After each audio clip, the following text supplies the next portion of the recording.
السلام علیکم ورحمۃ اللہ وبرکاتہ۔ بسم اللہ، الحمد للہ والصلاة والسلام علی رسول اللہ وعلی آلہ وصحبہ ومن والاه۔ محترم ناظرین، حمد و صلوات کے بعد آج جو باتیں میں آپ حضرات کے سامنے رکھنا چاہتا ہوں اللہ کی توفیق سے، وہ تجارت اور کاروبار میں سچائی کے بارے میں۔ میرے دوستو، اللہ سبحانہ و تعالیٰ نے اہل ایمان کو ہمیشہ اور ہر حال میں سچ بولنے کا حکم دیا ہے، سچے لوگوں کے ساتھ رہنے کا حکم دیا ہے، صاف اور سیدھی گفتگو کرنے کا حکم دیا ہے۔ لہذا ہر مسلمان کو چاہیے کہ وہ اپنے تمام معاملات میں، اپنے تمام امور میں وہ سچا ہو،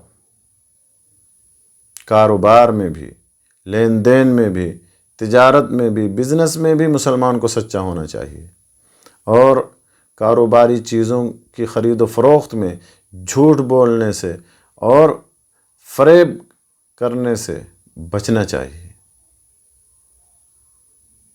کیونکہ تجارت اور کاروبار میں سچائی کے بہت سارے فائدے ہیں، اور اسی بات کا حکم اللہ اور اللہ کے رسول صلی اللہ علیہ وسلم نے ہمیں دیا ہے۔ حضرت رفاعہ رضی اللہ تعالیٰ عنہ کی حدیث ہے، وہ بیان کرتے ہیں کہ نبی صلی اللہ علیہ وسلم نے کچھ لوگوں کو کاروبار میں مشغول دیکھا تو آپ نے مخاطب کر کے فرمایا، انہیں مخاطب کر کے فرمایا، یا معشر التجار، اے تاجروں کی جماعت۔ تو وہ لوگ گردنیں اٹھا کر کے آپ صلی اللہ علیہ وسلم کی طرف متوجہ ہوئے اور آپ کا فرمان بغور سننے کے لیے تیار ہو گئے۔ جب وہ سب تیار ہو گئے تو آپ نے فرمایا کہ ان التجار یبعثون یوم القیامۃ فجارا الا من اتقى اللہ وبر وصدق، رواہ الترمذی و ابن ماجہ۔ سنن ترمذی اور سنن ابن ماجہ کے حوالے سے میرے دوستو یہ حدیث ہے، اور امام ترمذی نے اس حدیث کے بارے میں لکھا ہے حسن صحیح، حسن اور صحیح حدیث ہے۔ آپ صلی اللہ علیہ وسلم نے فرمایا کہ بے شک تاجروں کو قیامت کے روز اس حال میں اٹھایا جائے گا کہ وہ گنہگار ہوں گے۔ تاجروں کو قیامت کے روز اس حال میں اٹھایا جائے گا کہ وہ گنہگار ہوں گے، سوائے اس کے جو اللہ تعالیٰ سے ڈرتا رہا، نیکی کرتا رہا اور سچ بولتا رہا۔ کاروبار میں اور لین دین میں، تجارت میں، بزنس میں سچ بولنے کے بہت سارے فائدے ہیں، اور سب سے بڑا فائدہ یہ ہے کہ تجارت میں سچ بولنے سے برکت آتی ہے، اور جھوٹ بولنے سے برکت ختم ہو جاتی ہے۔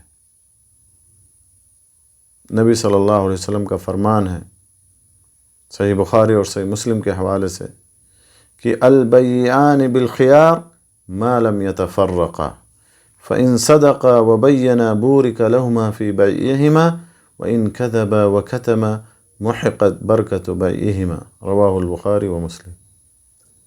صحیح بخاری اور صحیح مسلم کے حوالے سے حدیث ہے، جیسا کہ میں نے آپ کو بتایا۔ آپ صلی اللہ علیہ وسلم نے ارشاد فرمایا کہ خریدار اور بیچنے والے کو جدا ہونے تک اختیار حاصل ہے،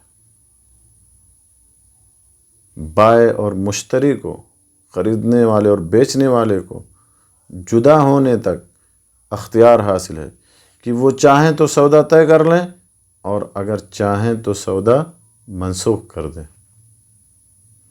اگر وہ دونوں، آپ صلی اللہ علیہ وسلم نے پھر فرمایا کہ فَإِن صَدَقَا وَبَيَّنَا، اگر وہ دونوں سچ بولیں اور ہر چیز کو کھول کر بیان کر دیں تو ان کے سودے میں برکت ہوگی، ان کے لین دین میں برکت آئے گی۔ وَإِن كَذَبَا وَكَتَمَا، اور اگر وہ جھوٹ بولیں اور کسی بات کو ظاہر نہ کریں، چھپا لیں، تو محقت برکت بَيْعِهِمَا، تو ان کے سودے میں برکت ختم ہو جائے گی، ان کے خرید و فروخت میں، ان کے لین دین میں برکت مٹ جائے گی۔ تو میرے دوستو، سب سے بڑا فائدہ یہ ہے سچ بولنے کا کاروبار میں، لین دین میں، کہ اس سے برکت آتی ہے، اس سے برکت آتی ہے، جبکہ جھوٹ بولنے سے برکت ختم ہو جاتی ہے۔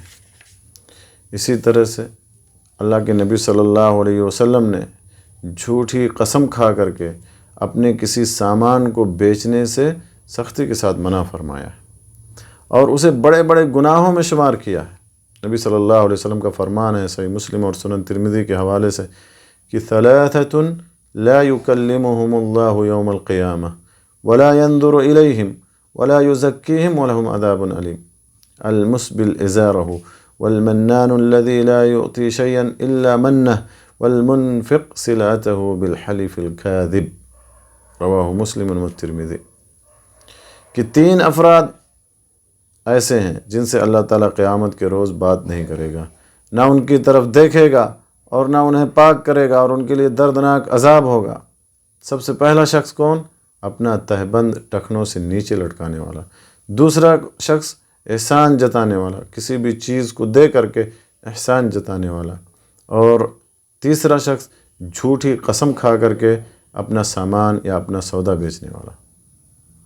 تو میرے دوستو، ان تمام روایات اور ان تمام احادیث سے پتہ چلا کہ مسلمان پر لازم ہے کہ وہ اپنے کاروبار میں، اپنے لین دین میں، اپنی تجارت میں، اپنے بزنس میں سچ بولے اور جھوٹ سے بالکل پرہیز کرے۔